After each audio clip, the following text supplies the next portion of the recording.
Pemirsa, ini warning buat kita semua. Hutang ke Cina boleh-boleh saja, asal kita mampu membayarnya. Sebab jika tidak, aset kita menjadi jaminan bisa disita.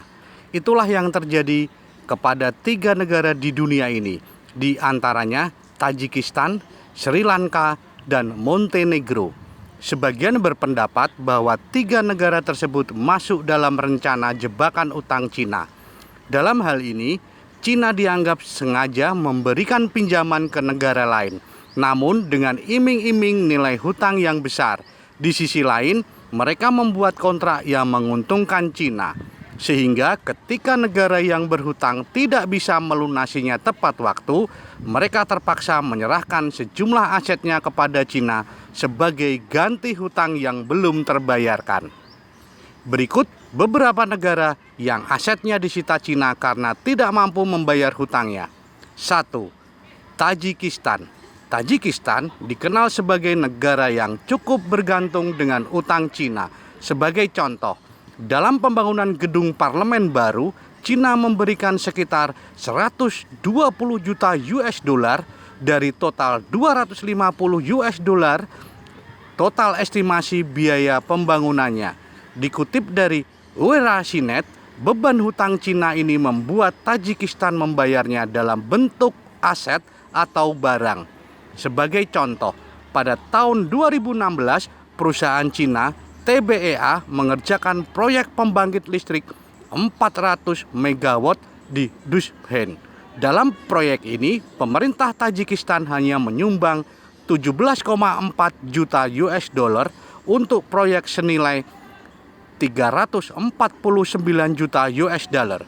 Sisanya dibayarkan oleh TBEA sendiri.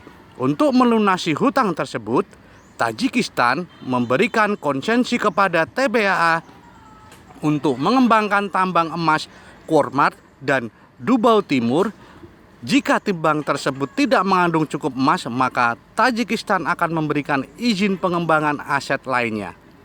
Sebelumnya pada tahun 2011, Tajikistan juga pernah menyerahkan sekitar 1.100 km persegi tanah atau setara dengan 1% wilayah negara tersebut untuk Beijing.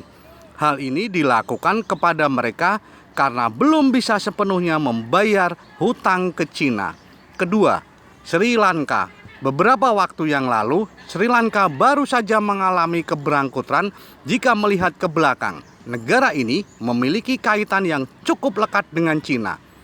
Di era Presiden Mahinda Rajapaksa, Sri Lanka selalu meminjam pinjaman dan bantuan kepada sekutunya, yaitu Cina, untuk berbagai proyek ambisiusnya. Dikutip dari New York Times Senin 25 bulan 7 2022, Mahinda Rajapaksa pernah memiliki sejumlah proyek pelabuhan selama bertahun-tahun proses konstruksinya. Proyek tersebut mengalami kegagalan. Dalam puluhan ribu kapal yang melewati jalur pelayaran tersibuk di dunia, puluhan dari pelabuhan Sri Lanka hanya menarik sekitar 34 kapal saja pada tahun 2012. Alhasil, pelabuhan tersebut menjadi milik Cina. Mahinda Rajapaksa harus turun dari kekuasaannya pada tahun 2015.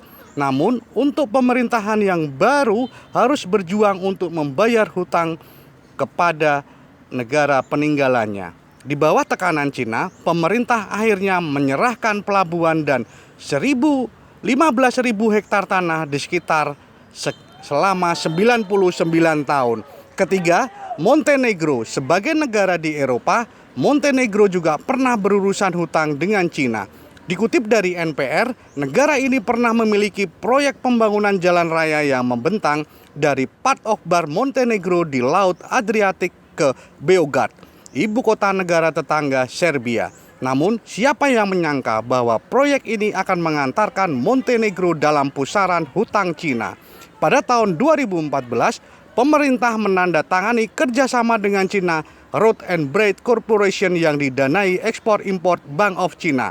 Melihat dari salinan kontrak kerja sama tersebut, ada satu poin yang menunjukkan apabila Montenegro tidak bisa membayarkan besaran hutang kepada Cina tepat waktu, maka Ekspor-impor Bank of China berhak untuk menyita tanah di negara tersebut selain milik militer atau tempat diplomatik. Rendra Wijaya, Jateng Post TV melaporkan dari Semarang, Jawa Tengah.